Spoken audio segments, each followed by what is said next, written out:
Hello students, I'm going to try and do the first lecture of 4 on chapters 11 and 12 out of my book.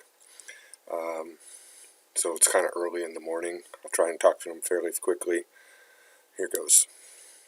Okay, I'm just going to do a little review of formal charge. That's something we talked about way back at the start of the quarter. So formal charge is a way of counting up electron credit. We're going to look at Z effective for each atom. So for carbon, that would be a +4, for oxygen, for nitrogen a +5, for oxygen a +6, for fluorine and the other halogens a +7. And then we're going to take away from that positive charge all of the electron credit according to formal charge. In formal charge, we give all the electron lone pairs to the atom, so we count every one of those negative charges. And then we take 1/2 of all the electrons in the bonds. Okay? So then we're going to take this positive and compare it to the negative, and if there's an excess of electrons, we'll have a negative charge. And if there's a deficiency of electrons, we'll have a positive charge. And if there's exactly balanced, then we'll have a zero charge. Okay? So that's way back in, I think it was chapter 1 or chapter 2. So here's an example of a carbon that has 4 bonds. So it would have 8 electrons in bonds. We would take 1/2 of that, that would be 4. Carbon's Z effective is +4, so we'd have 4 minus 4. We expect a zero charge here. If we took away the atom but kept the electrons, carbon would get an extra electron credit, so it should have a negative charge. So if we counted it up, we'd have both of these 2. We'd have half of 6, that would be 3. So we'd have 2 and 3, that would be 5. So we'd have 4 minus 5, that would be a -1. If we had a free radical, this would be a carbanion up here. If we had a free radical, we'd only have 1 electron here, so carbon would get 1 electron credit for each of these in bonds, and then this one, that would be 4. We'd have 4 minus 4, so the formal charge on the carbon would be 0, but that does not mean this is stable. Okay, this is a very unstable reactive species called the free radical. And then the last example I have here is that carbon only gets the electrons in the bonds, so that would be 1/2 of 6, that would be 3. So I'd have 4 minus 3, that would be a +1 charge. And this would be what we call a carbocation, which we studied back in chapter 9 of the book. Okay, and so I have those here. Normally in class I would be asking this as a clicker question. So the only stable one is where we have 4 bonds. The rest of these are unstable intermediates that we see throughout organic chemistry. Carbanions, free radicals, and carbocations. Every once in a while you can see a structure that has a formal charge permanently. You can't write it without the formal charge. And so this would be a typical amino acid, the simplest one of our 20. This is called glycine. And if you look at the nitrogen here, it has 4 bonds, so it lost its lone pair. So we get 1/2 of these, that would be 4 electrons. Nitrogen normally is +5, 5 minus 4 would be a +1, and that's what we write on the nitrogen there. That's the amino end of it. The carboxylic acid end of the amino acid would look like this. This oxygen looks pretty normal, but this oxygen would have 1 bond and 3 lone pairs. 3 lone pairs would be 6, and then half of this would be 7. So oxygen's Z effective is +6, minus 7, that would be a -1. And so the carboxylate at the end of an amino acid has a -1 charge.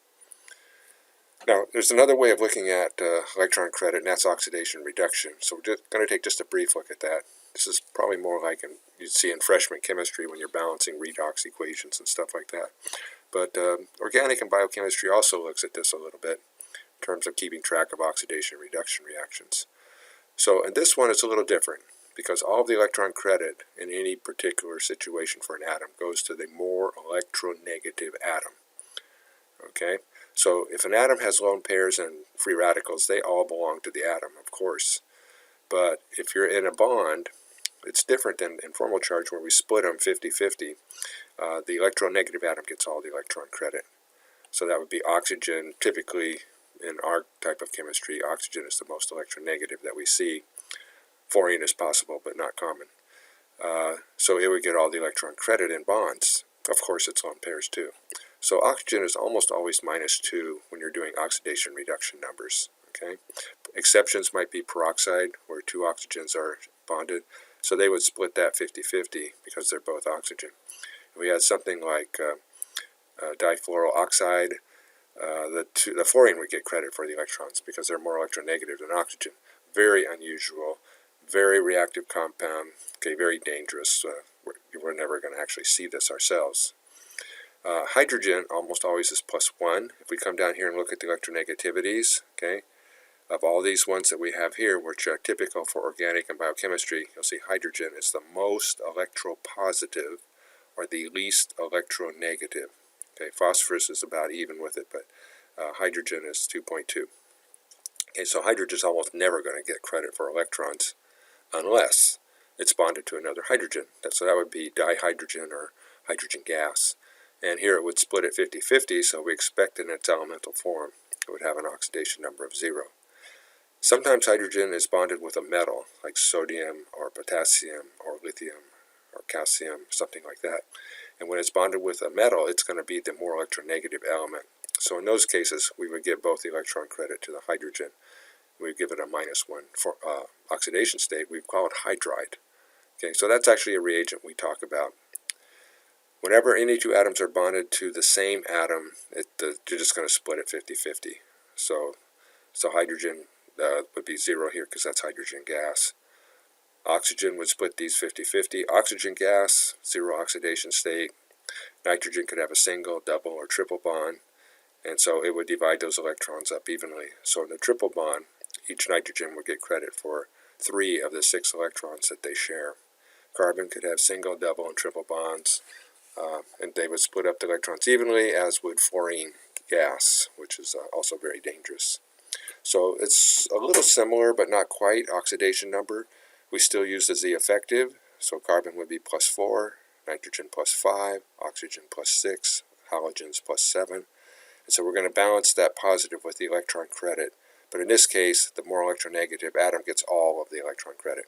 So let's take a look at some examples. So here are the electronegativities again. The bigger the number, the more electronegative, and then the credit goes to that atom. So if I have hydrogen and oxygen's more electronegative. Oxygen gets the lone pairs, and oxygen gets both the electrons, all the electrons in the bonds. So oxygen gets credit for 8 electrons, but its Z effective is +6. So its oxidation state is going to be 6 minus 8, that'll be a -2, which is the usual case for oxygen in oxidation reduction numbers. Hydrogen would get no credit here. Z effective is +1 minus 0, so hydrogen would be +1. But you'll notice that the molecule overall, H2O, is neutral. Okay, so this oxidation reduction counting of electron credit is a little bit arbitrary. If we do this example here, we look at the oxygen, gets credit for the lone pairs, but not the electrons in the bonds, because they're bonded to fluorine. So fluorine's going to get that credit. So oxygen here would have a +6 minus 4. The oxidation state of oxygen would be +2. Very, very unusual. Kind of a unique situation here. Fluorine, on the other hand, would get credit for all of the electrons. So 6 for the lone pairs, 2 in the bond. Fluorine would be 7 minus 8. That would be a -1. But we have a -1 on the left, and we have a -1 on the right.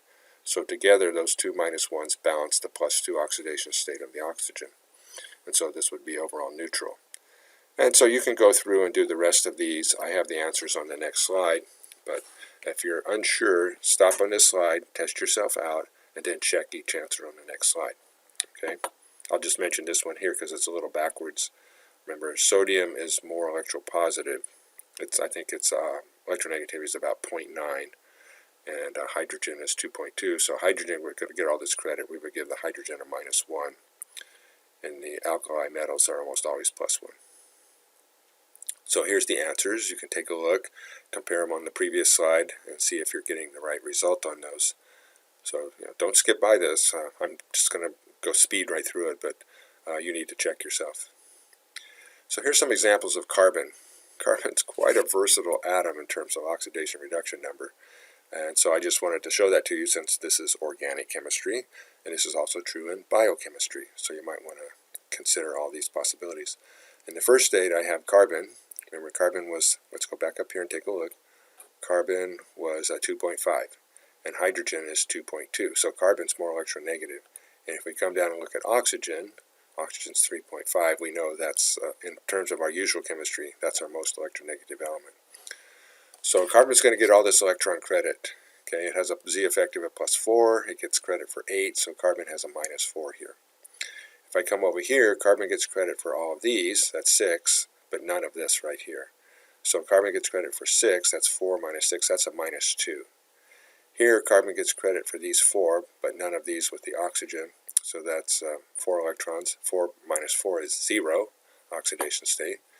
And here, carbon only gets credit for these 2 electrons, so that's 4 minus 2, so this would be a plus 2.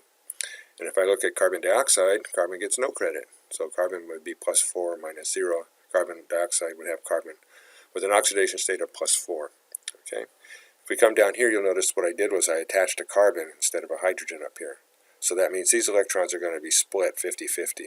So carbon gets one of these, but it gets all 6 of these. So that's going to total 7. So in this case, carbon gets 4 minus 7, that's going to be a minus 3. Carbon does not get credit for these. It gets credit for all these, that's 4. Half of these, 5. 4 minus 5 is a minus 1. Carbon gets credit for these electrons, splits this 50-50. Carbon gets no credit for these, so that's 4 minus 3, that's a plus 1. Okay, carbon splits this, does not get credit for any of these, so it has 1. 4 minus 1 is a plus 3. And if we come back down here, carbon gets no credit, so this is a plus 4 again. So if we take a look at the oxidation state of all these guys, you'll see it's like minus 4, minus 3, minus 2, minus 1, and so forth. But in every single structure we have up here, there is 0 formal charge because electrons are shared evenly in that bookkeeping scheme. Okay, so the formal charge of every atom, not just the carbon, is 0. However, the oxidation states are all over the place. So there's the oxidation states. You can see carbon takes everything from minus 4, minus 3, minus 2, minus 1, 0, plus 1, plus 2, plus 3, and plus 4. Has all the possibilities available to it. Very unusual. Now we're going to take a look at a very important reaction for us. It's going to be oxidation of alcohols. So you got to think back. Remember, we made alcohols from the bromohydrocarbons using hydroxide or water. Another way we did it as secondary alcohols was to use the carboxylate, the 2-carbon carboxylate, which is ethanoate or acetate, and then clip off the carbonyl part. So that was another one to avoid the elimination reaction. Anyway, if we can make these alcohols, this is a starting point for many important functional groups, aldehydes, ketones, acids, and from the acids, many other groups that we'll look at.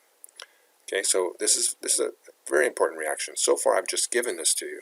I gave you 1 ketone, propanone or acetone, and I gave you 1 carboxylic acid, ethanoic acid or acetic acid.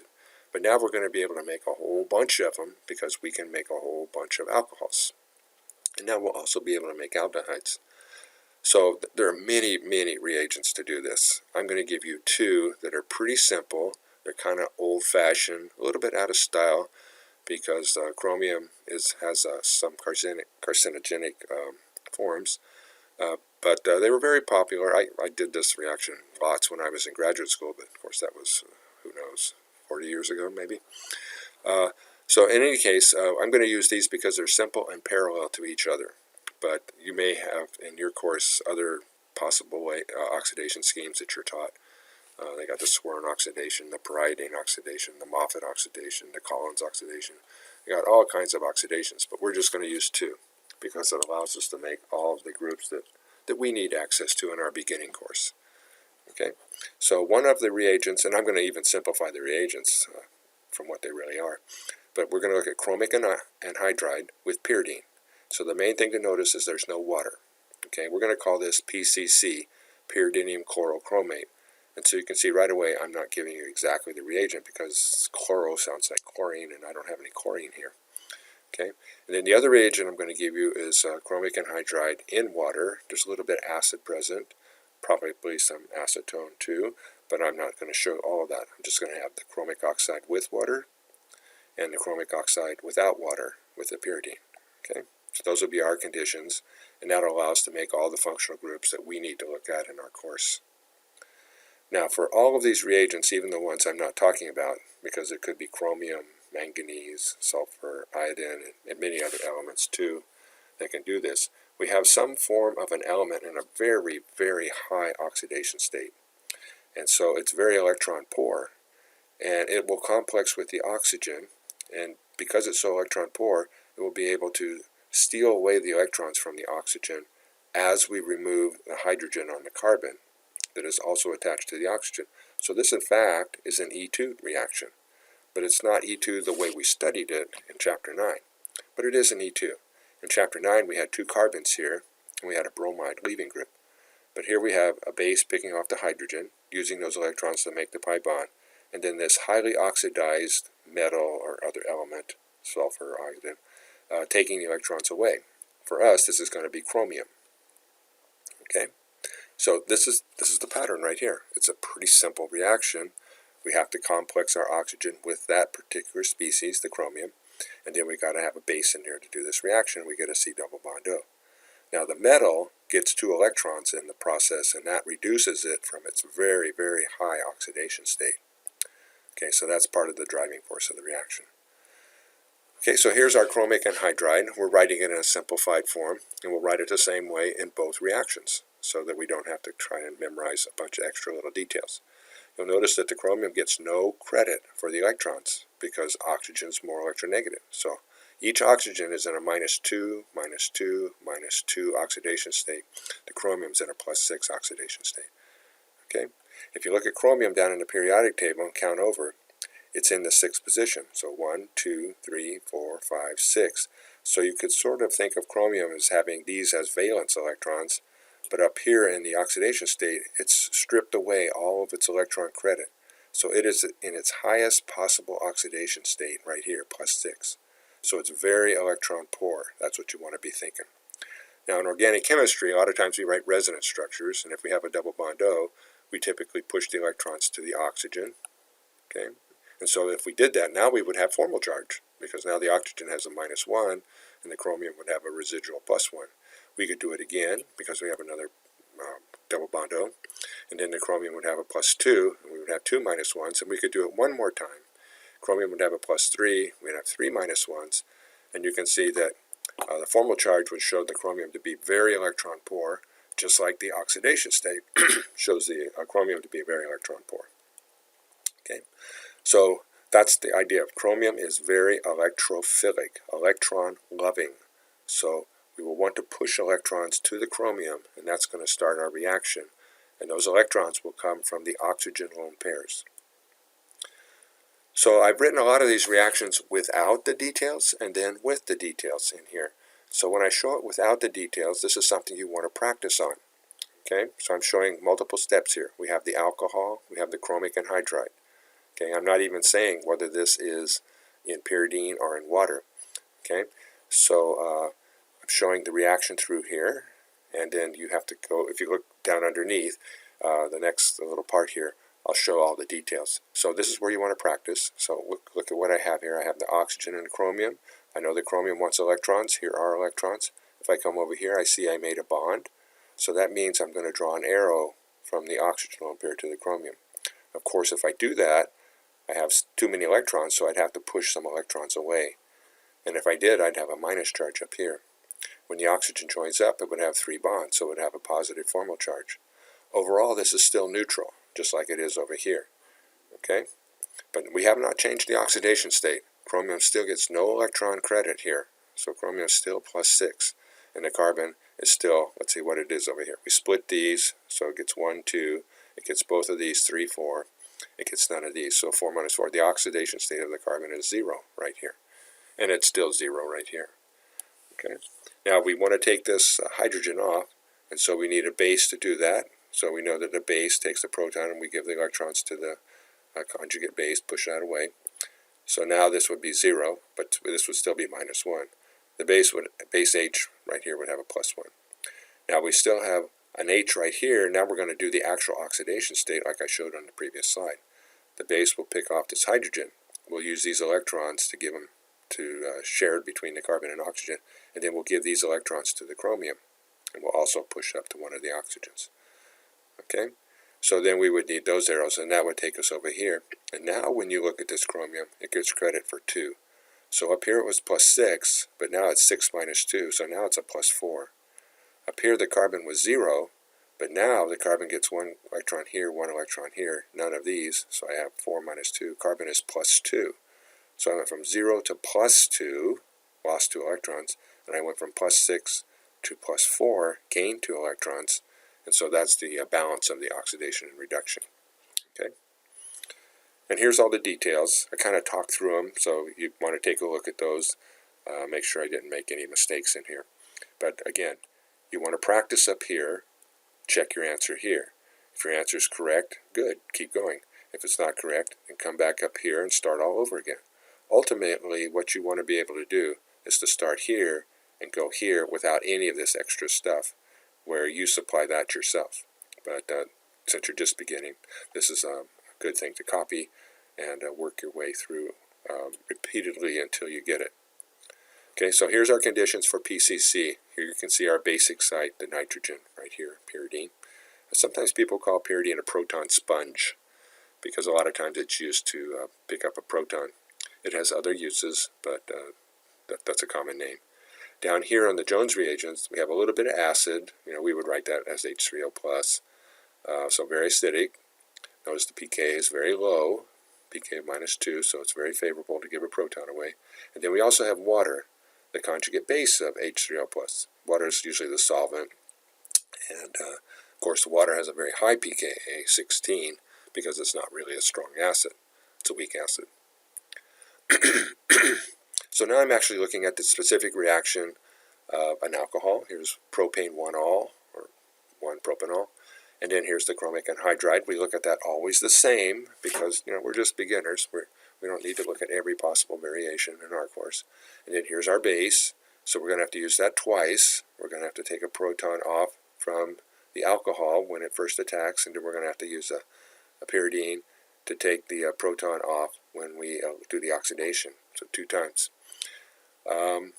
So you can fill in these details. I have them in the next slide. I won't spend a lot of time on this, since what you should do is stop the slides and work this through with pencil and paper. And this would be the answer. Okay, electrons flow to the chromium. We push to the oxygen just as before.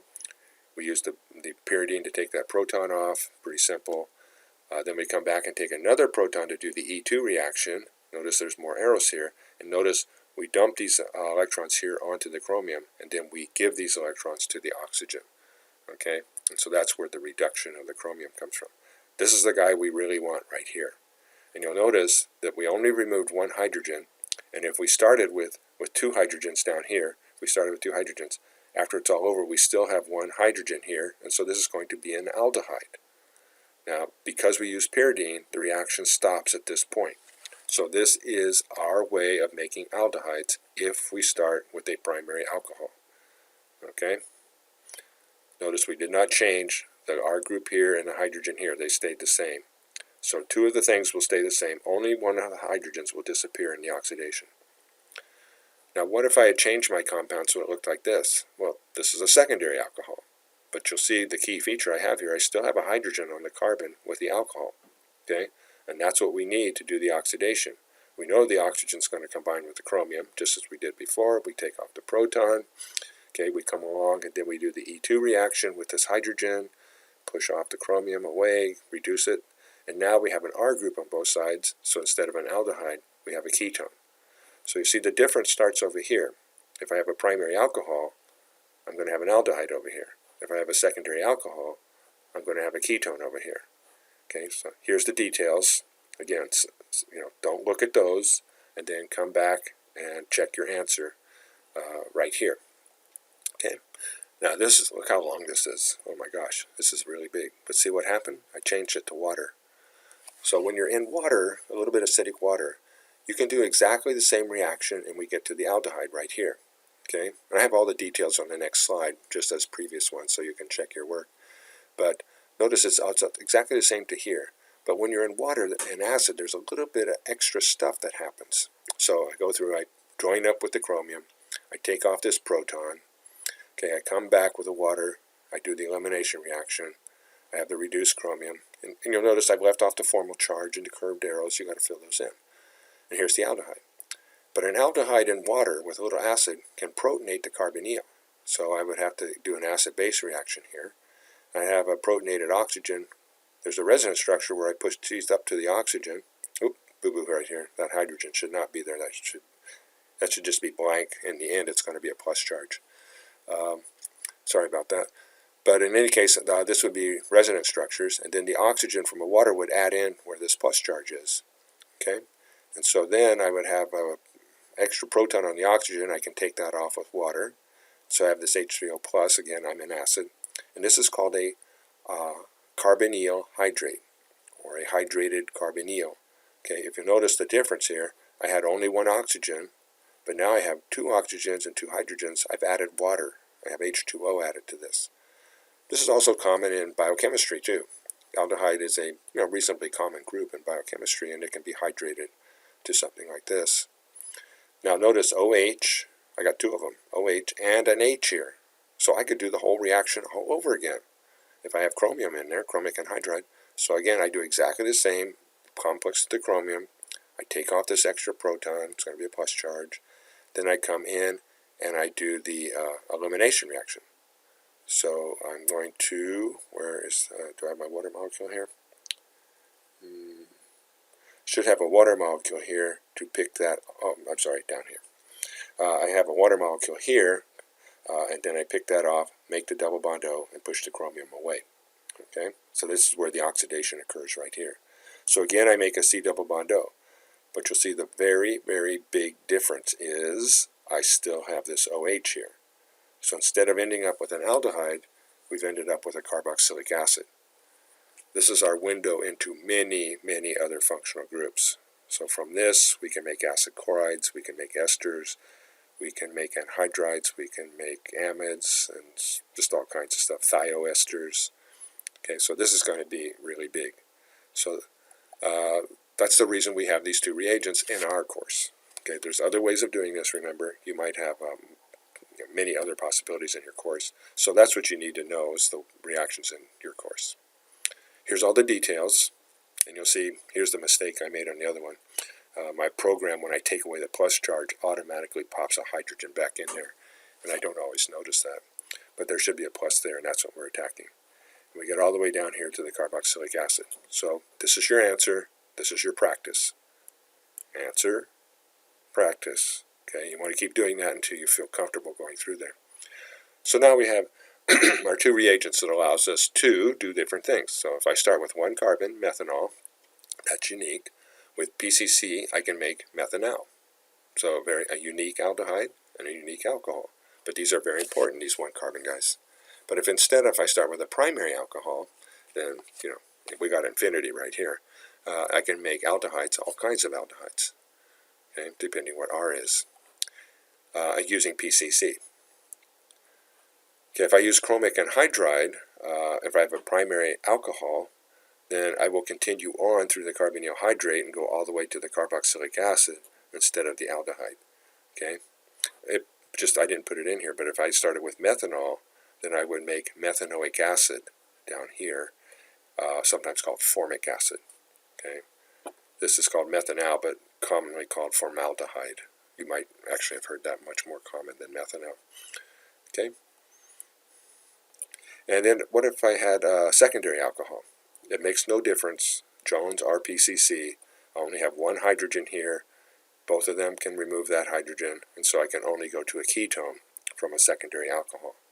So the difference is up here at the primary alcohol and methanol.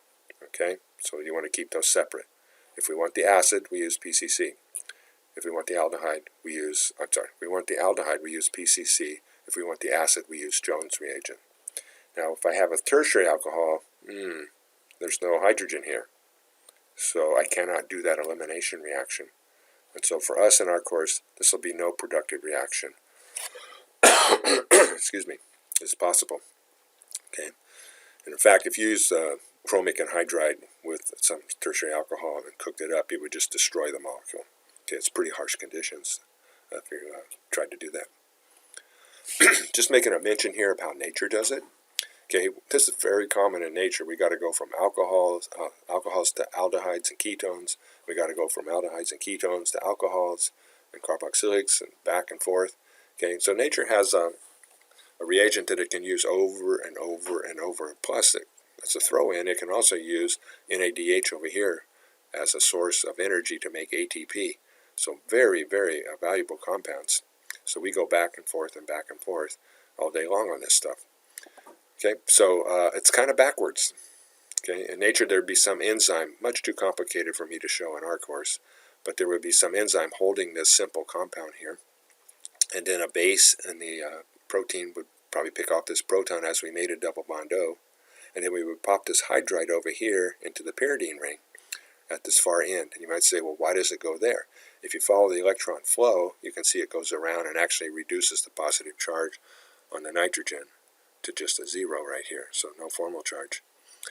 Okay, so the advantage that this side has is this is an aromatic ring, which are very stable. The advantage that this side has is there's no formal charge. Okay, and so this hydride can be dumped out to allow us to make an oxidized structure. Now that releases energy, so this is going to be a lower energy compound, but then that energy can be used for different purposes in our body. Okay, to keep ourselves warm, to move around, or maybe this is just an important functional group for some other functions in the body. Okay, now that hydride is stored in here.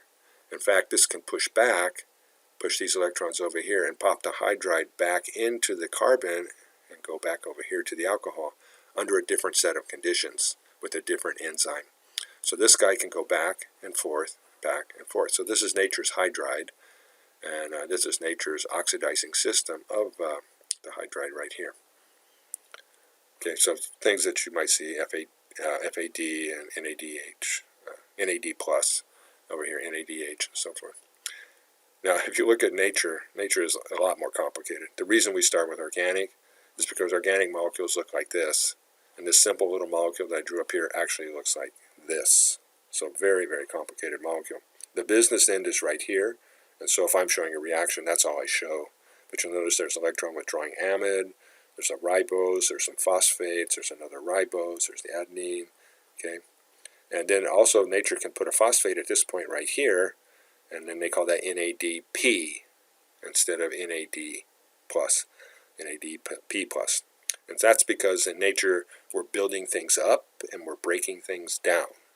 So I think it's when we're building things up we use NADP, and when we're breaking things down we use NAD. And so it just keeps the two pathways separate from each other.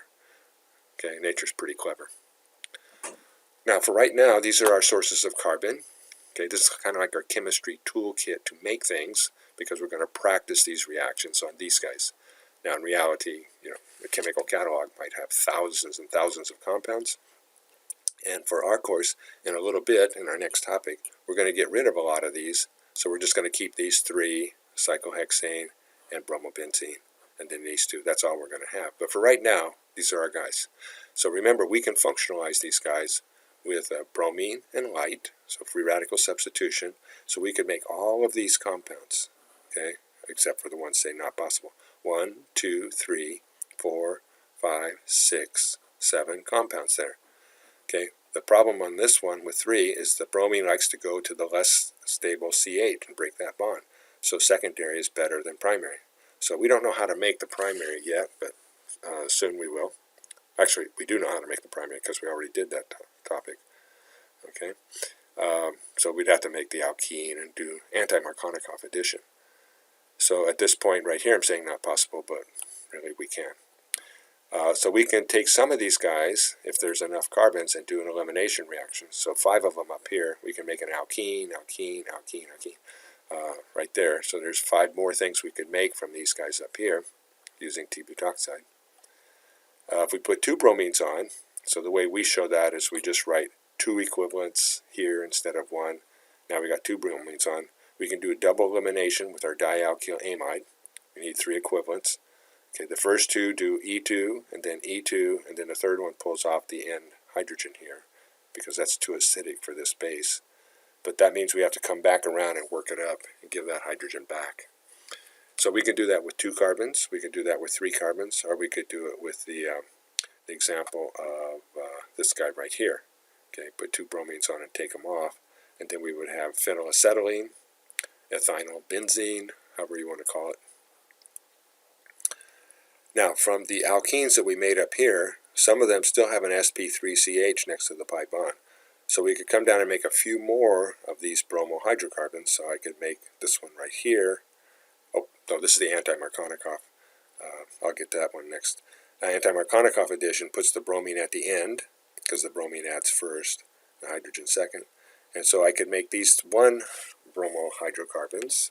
So now we have these up here that we were talking about. Remember, that was in chapter 10. And so then this is the one that I was starting to talk about. From this alkene, we still have an sp3ch here, so we could substitute there and get a bromine at these allylic positions. So these are all allylic bromohydrocarbons right here. And they're very, very reactive. Okay, we don't make a big distinction about it, but it's just another pattern. So if you add all these guys up, I think it's about 13 different possibilities that we have. Okay, 13 bromoalkanes, and we have methyl, we have primaries and secondaries, and 1 tertiary, or 1 tertiary is right here. And we also have allyl and benzyl patterns. We have alkenes and alkynes. So these are the possibilities that you can start to be able to make. Okay, your tool chest is building up more things to keep track of.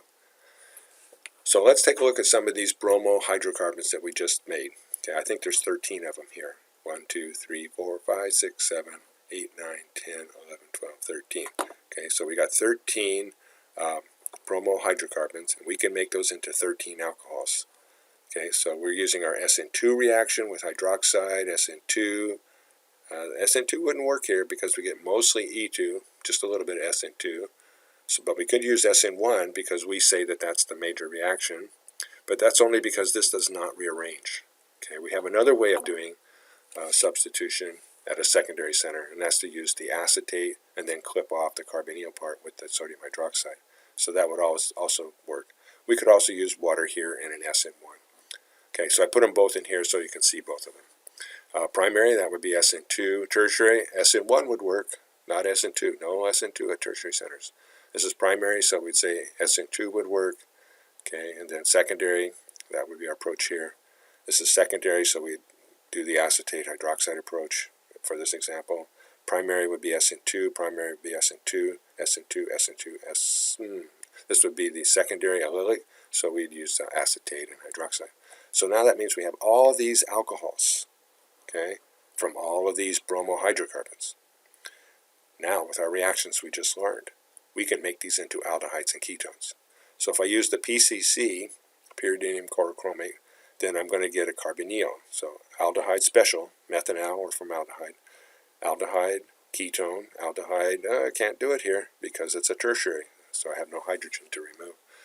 Aldehyde, ketone, ketone, aldehyde, aldehyde, aldehyde, aldehyde, ketone.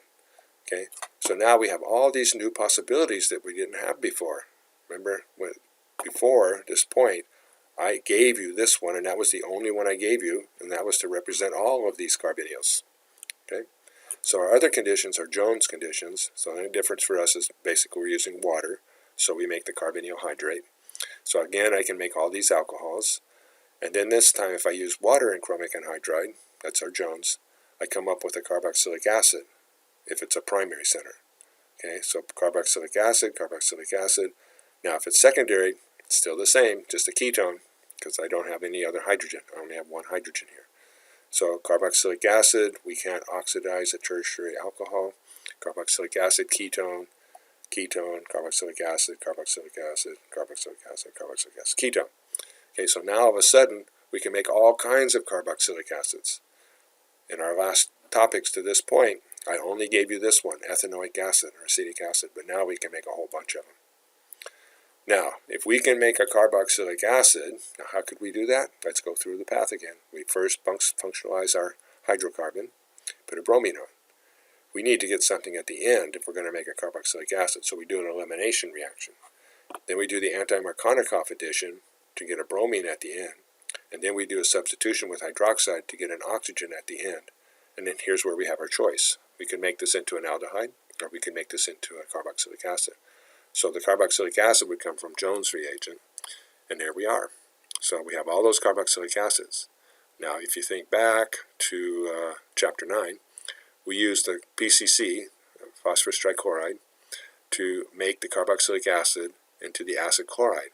And with the acid chloride, we have an excellent leaving group, a super reactive carbonyl that we can attack. And now we can bring in all sorts of nucleophiles to replace that chlorine. And I'm only using these 4 There are other groups that we could bring in, but I'm just not including those since we're just a beginning course. But these are groups that we can make carboxylic acids, we can make alcohols, we can make thiols, we can make primary amines. So these guys right here represent a whole class of possibilities. Remember from our different possible bromoalkanes, do I have them here? Remember all these guys right here, we got 13 of these guys, okay? And so for 12 of them, not this one right here, not the tertiary, for 12 of these, we can make these into thiols, we can make these into alcohols, we can make these into primary amines, okay? That's all chemistry we've talked about, so can you remember that? And then since we can make carboxylic acids, we have 7 carboxylic acids we could use here. But we have 12 of these, 12 of these, and 12 of these that we could mix with our 7 carboxylic acids. So if you think about it, this is like an eruption of possibilities.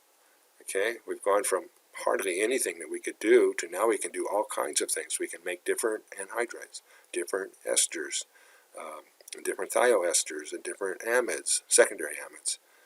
Okay, so we're just going to keep extending things like this a little bit at a time, and so your possibilities will keep growing. As beginners, this seems like a lot, but in terms of reality, this is just scratching the surface, not even that, in terms of possibilities. Okay, so here's the acid chlorides that we could propose. There's one of them down here, the methanol chloride, or methanol chloride doesn't even exist. It falls apart. Okay, I think it would rather be HCl and carbon monoxide is what I think it happens. But all the rest of them are possible. So we can make all these different carboxylic acids, and then PCl3, we can make them into acid chlorides. Okay. Now, there actually is a way to make this sort of, and that is we could make this into an anhydride. So if we used a different acid chloride, so say down here I start with 2 carbons, make it a bromo, put on oxygen, make it a carboxylic acid, make it into acid chloride. Since this is the 2-carbon guy, that is stable. That's acetyl chloride, ethanol chloride. But now if I had the acid, 1-carbon acid, which we do have, then I could do a substitution and make the anhydride. Of the 2 sides, this is the more reactive side because it's more partial positive, doesn't have the inductive effect of the carbon group, and it's less sterically hindered. So this is the more easy to attack. And so I can make sort of the equivalent of this guy with a good substitutable group here. Okay, so it's not actually stable, but we can end up using this guy to replace it. This is just a reminder. I've already shown this before. So these are all the details you would need to put in. I have the answer on the next slide as usual. So here you want to do your practice. Have these 2 guys. Notice chlorine's a good leaving group. And you come over here, you see oxygen is joined up with phosphorus. It looks like it's the double bond O. So I probably bring these electrons over to the phosphorus, push the electrons away from the chlorine. Phosphorus and oxygen love each other, okay? When you look at phosphorus in nature, it's surrounded by oxygen. PO4 can be -3. Lots of phosphorus in nature, lots of phosphorus inside of us. It's all fully oxidized with 4 oxygens. So this is a very favorable reaction energetically, and it's just an SN2 reaction. Okay, we've studied SN2 reactions. Look at the common theme here. But you'll notice there's no carbon here. Okay, there's an oxygen, it's attacking phosphorus, we have a chloride leaving group. What did we learn? We learned oxygen attacking carbon, a bromide leaving group, but the same idea. Okay, we got resonance in this case if we use the carbonyl, that's why we use it. And so then this chloride can come back in and join up, okay, and then we can eliminate this guy right here can be a leaving group, and I think this is supposed to be a minus charge. I made a boo-boo again. That'll attack here, and then we push in and push this group off. So then that would give us the chloride, very, very stable chloride leaving group, and this is our acid chloride. Okay? So we have 3 chlorines. We could do it 3 times. I don't show that. We just have to do it 1 time. Once we make the acid chloride, we have these options available to us again: esters, thioesters, amides, and anhydrides. Okay, I got other possibilities that I do not mention. Here's all the details. You'll notice there really is a minus charge here. My structure program always tries to correct me. If I take that minus away, it wants to put a hydrogen back in here because it said it should be neutral. I have to come back and cut it out, but I didn't. I overlooked that. Okay, so here's your answer. Here's your practice. Here's your answer. Here's your practice. Okay, so do that and do that. So now here's our hydrocarbon starting points, and we get sodium cyanide and carbon dioxide. What happened? Oh, I don't have any ketone. I don't have any carboxylic acid, because we can make those now. Remember, we made all those different ketones and acids and aldehydes. So here's a target molecule to try and make. Now when I look in here, I see heteroatom bonds here. I'm going to make a break probably here, because this looks like it could be an acid chloride. We only have one way to make an amide, and that's from an acid chloride. And then this would have to be an amide. Okay, so I'd have to make a break there. Here's my acid chloride, so I have to be able to make that. That's probably going to come from this guy up here, because I only see one carbon. Here's my amine, so that's going to be another target I'm going to have to make down here. Okay, I don't have that here. I'm going to go ahead and try and make this guy. So I'd make a break there. I would need this acid to do that, and then I would also, of course, need phosphorus trichloride. So I'd have to make this acid. So far, the only way we know how to do that is from a primary alcohol. So if we had a primary alcohol, we could do that if we use Jones reagent. And so from the primary alcohol, I'd have to probably make this bond right here, and there'd probably have to be a leaving group, say maybe a bromine here, and this would be a nucleophile coming in. So there's a bromine. We'd have to use hydroxide. And we can put the bromine on to this guy right here using our free radical substitution. Okay, if we use bromine and light. And this is a given, so we're back to where we are allowed to start. Okay, so that looks good. But now we got to come over and make this guy. Okay, so this is our target. We're trying to think back one step at a time. The only place we can go to is the azide, because that's the only way we know how to do it right now. There'll be another way in just a little bit. So there's our azide. We have to hit it with lithium aluminum hydride, nucleophilic hydride, and then work it up to get the two hydrogens on there. I would have to displace a bromine with the azido group right here, and so I'd need sodium azide. I'd have to get a bromine at the end. That's not a one-step reaction. Okay, this is a hard one, because if we did bromine free radical, it would go to the tertiary spot. So what we need is we need an alkene, and then we need to do the anti-Markovnikov addition with HBr and a little peroxide and light. To make the pi bond, we'd have to do an elimination reaction, so we need a leaving group, and we need a big bulky base, T-butoxide. We have to get the bromine on, and now that's going to be easy. If we start up here, the best spot to react is the tertiary position. And so that would give us this starting point, which is allowed. And so that would be a synthesis that would be acceptable. Okay, I'm not saying that's the only synthesis possible, but this would be acceptable for what we have learned in our course. Okay. Here's another target that we could try and make. So I see the cyano group here, the nitrile. I'm thinking, that's a good nucleophile. I could attack here, but that would mean I'd have a leaving group. And if I had a bromine here, you can't find any pattern that looks like that up here. But I do see a pattern right here. This part right here looks like aromatic ring and one carbon looks like this. So I could join up this bond if I had a leaving group. And I also see a pattern here. I could join up this carbon with a 2-carbon group. I could, of course, always, when you have a nitrile, you can make a break right here with cyanide, and if there's a bromo, but it doesn't work up here. So I'm going to have to use sort of the nitrile enolate strategy. So what I'm going to do is I'm going to cut this guy right here. Okay, and then I'm going to use this nitrile and do the enolate and then bump off a bromine at this point. That's not the only way. There's other ways you can do this. So I would have to make this nitrile. That doesn't look too bad because if I make a break right here for the cyanide, this is 3 carbons and I have that up here. So that's a pretty logical way to do it. So if I first pull off the adjacent proton, that's our dialkyl amide that we do that for enolites. And then I displace this guy, I would have this. So I'd have to make this. That's going to be something else we're going to make. But now I would try to make this nitrile. So I would see this is a good starting point. So I'm going to come over here. I need a bromine there to replace with the cyanide that we have over here. Okay. So here's our sodium cyanide, SN2 reaction.